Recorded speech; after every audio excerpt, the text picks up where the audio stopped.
है जिसका नाम होता है जेनिफर, जो कि एक स्कूल में जॉब के लिए अप्लाई करने के लिए आई है क्योंकि अभी अभी उसके बॉयफ्रेंड के साथ में ब्रेकअप हुआ है, तो वो मूव ऑन करना चाहती है। जहां उसे जब कोई नजर नहीं आता तभी उसे एक स्टूडेंट बास्केटबॉल खेलती हुई नजर आती है जिसका नाम होता है जिया। वो उसके पास जाती है, वो उसे हेड ऑफिस लेकर के जाती है। जेनिफर स्कूल के प्रिंसिपल से मिलती है, उसे बात करती है और बताती है, तो प्रिंसिपल उसे बताती है कि फिलहाल उनकी एक टीचर लॉन्ग लीव पर गई है, तो जब तक वो उसकी जगह आकर के पढ़ा सकती है। जेनिफर भी रेडी हो जाती है, लेकिन जब वो वापस घर को लौटती है तो उसका बॉयफ्रेंड उसे रास्ते में परेशान करता है। लेकिन तभी उसके फादर जेनिफर के वहां आकर के जेनिफर को साथ लेकर के उसे डांट कर वहां से चले जाते हैं। जेनिफर इस सब से बहुत दुखी होती है। नेक्स्ट डे जब वो स्कूल आती है तो ऑफिस में उसे कोई भी नहीं मिलता। डेस्क पर उसे एक पेपर मिलता है जिस पर लिखा था, जिसमें उसका न्यू असाइनमेंट क्लास 4E था। उसमें जाकर के उसको स्टूडेंट को पढ़ाना है और साथ में ये भी लिखा था कि इस क्लास के बच्चे बहुत ही ज्यादा शरारती है, बी केयरफुल। जेनिफर उस क्लासरूम को ढूंढती है लेकिन उसे वो कहीं पर भी नजर नहीं आता। तभी उसे वही स्टूडेंट वापस से मिलती है, जिया। उसे उस क्लास तक लेकर के जाती है जहां पर स्टूडेंट्स आपस में ही झगड़ रहे थे। अब जेनिफर खुद को इंट्रोड्यूस करती है पर कोई भी उसकी नहीं सुनता। इवन बॉय स्टूडेंट उसके साथ में बदतमीजी भी करते हैं, उसका मजाक बनाते हैं, पर जेनिफर उन पर गुस्सा नहीं करती। वो हर बात का जवाब मुस्कुरा करके देती है। इवन वो पेशेंटली सभी के साथ में बात करने की कोशिश भी करती है। आफ्टर क्लास वो स्कूल की एक टीचर से जाकर के बात करती है। वो भी उसको कॉम्प्लीमेंट्री करती है कि उसने इतनी जल्दी स्टूडेंट्स के साथ में बॉन्डिंग बिठा ली। जब वो घर लौटती है तो उसकी नज़र एक स्टूडेंट पर जाती है और अब वो उसे फॉलो करती है, तो वो देखती है कि उसके साथ में उसकी और भी क्लासमेट्स थी जो कि प्रोस्टिट्यूशन के सिलसिले में किसी से मिलने आई थी।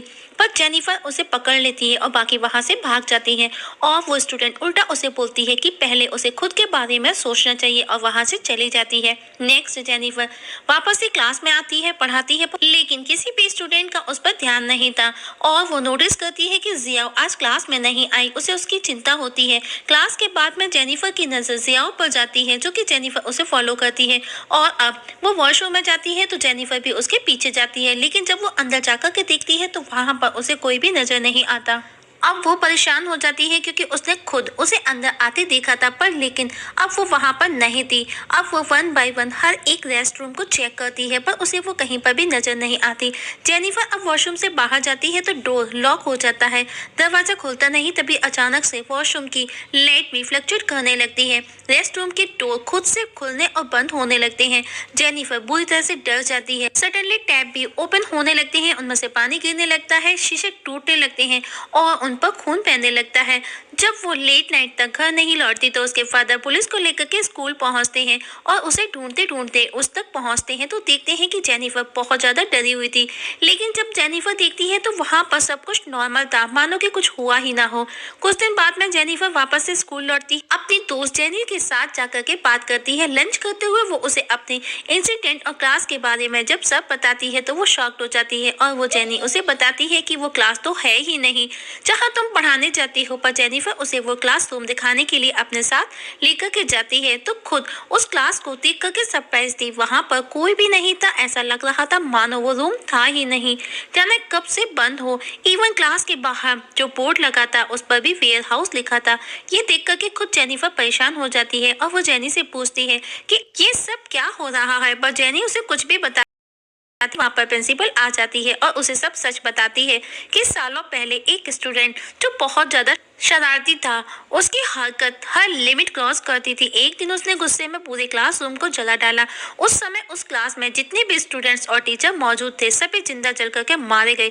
अब उसे दूसरी क्लास अलर्ट की जाती है। जब वो घर लौटती है तो वापस उसका बॉयफ्रेंड उसे माफी मांगता है, पर जेनिफर उसे बात किए बिना वहां से चली जाती है। अब उसे रास्ते में वापस से शिआओ मिलती है जिसके फेस पर चोटों के निशान थे। जेनिफर उससे पूछती, उससे पहले शिआओ उसे उस क्लास में दोबारा जाने का मना करती है और वहां से चली जाती है। नेक्स्ट डे जब जेनिफर अपनी न्यू क्लास F2A में जाती है तो देखती है कि वो वही स्टूडेंट्स थे जहां पर वो पहले गई थी। अब वो वहां से वापस लौटना चाहती है तो दो बॉयज स्टूडेंट उसे जाने नहीं देते। अब उसे ना चाह करके भी वहाँ पर पढ़ाना पड़ता है। आज वहाँ पर शिआओ भी बैठी थी। जेनिफर खुद को कंफर्टेबल जोन में लेकर के आती है, खुद को समझाती है कि वो सब सिर्फ इल्यूजन है। लेकिन जब वो ब्लैक बोर्ड पर लिखती है तो स्टूडेंट उसके पीछे से उस पर हमला करना चाहती है। एक स्टूडेंट अपनी टंग से जेनिफर की गर्दन तक पहुंचाती है, पर जैसे ही जेनिफर पलट करके देखती है तो वो नॉर्मल हो जाती है।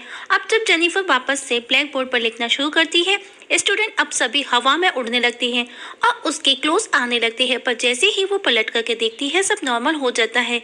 तभी शिआओ उसे वहां से भाग जाने का इशारा करती है और जेनिफर मौका देखते ही, जो कि डरी हुई थी, वहां से भाग जाती है और उसके जाते ही सभी स्टूडेंट्स बहुत खुश हो जाते हैं। अब जब वो घर लौटती है तो उसे वापस से सीढ़ियों पर शिआओ मिलती है। शिआओ उसे बताती है कि सभी स्टूडेंट्स उसे मारना चाहते हैं और अब वहाँ क्लास में दोबारा नहीं आना, इतना बोल करके वो वहां से चली जाती है।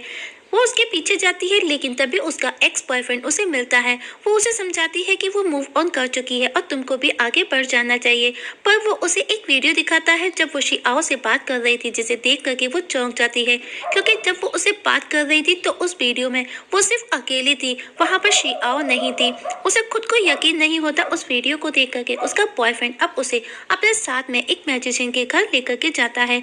वो मैजिशियन उसे उसकी प्रॉब्लम सुनने के बाद में एक सुआ में आउल देता है और तो और वो उसे उसका यूज करना भी बताता है। जब वो घर जाती है तो उसके पेरेंट्स कहीं बाहर गए होते हैं। आज रात वो घर पर अकेली होती है तो उसे स्टूडेंट्स के कॉल्स आते हैं और वो उनसे इतना परेशान हो जाती है कि वो गुस्से में अपने फोन को भी तोड़ देती है। जेनिफर पूरी तरह से डर जाती है, पर वो उस सुआ का यूज करती है और खुद को सेव करती है। नेक्स्ट डे उसे उसकी मॉम का कॉल आता है तो पता चलता है कि वो उसी क्लास में है, उन्हीं स्टूडेंट्स के साथ में।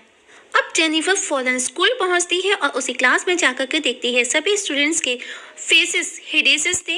उन्होंने उसकी मदर को विंडो पर बिठाया था। ये देख करके जेनिफर वही सुआ निकाल करके उनको दिखाती है, जिसे देख करके वो सब डरने लगते हैं और तभी तो स्टूडेंट उसकी मॉम को विंडो से नीचे गिरा देते हैं और उनकी डेथ हो जाती है। ये देख करके वो उन स्टूडेंट्स को उसी से स्टेप करने लगती है। कुछ देर बाद वहाँ पर पुलिस पहुँचती है, साथ ही जेनिफर के पेरेंट्स भी। पुलिस उसके पेरेंट्स को बताती है कि उनकी बेटी जेनिफर ने 14 स्टूडेंट्स को मार डाला और जब वो सारी बात बताती है तो एक बंदा बताता है कि प्रिंसिपल ने बताया कि वो किसी जेनिफर को नहीं जानती। और तभी वहाँ पर एक कैबिनेट को मूव करते हैं तो दीवार पर उन सभी की फोटोज लगी थी, जिसमें उसके उसी क्लास के वो सभी स्टूडेंट्स के साथ में जेनी और प्रिंसिपल की फोटो भी लगी थी, जिसे देख करके वो डर जाती है। अब वो अपने बॉयफ्रेंड और उस मैजिशियन का बताती है तो उसका फादर बताता है कि उसके बॉयफ्रेंड ने खुद को खत्म कर डाला स्क्रू ड्राइवर से और इस समय उसके हाथ में वो सुआ की जगह स्क्रू ड्राइवर था।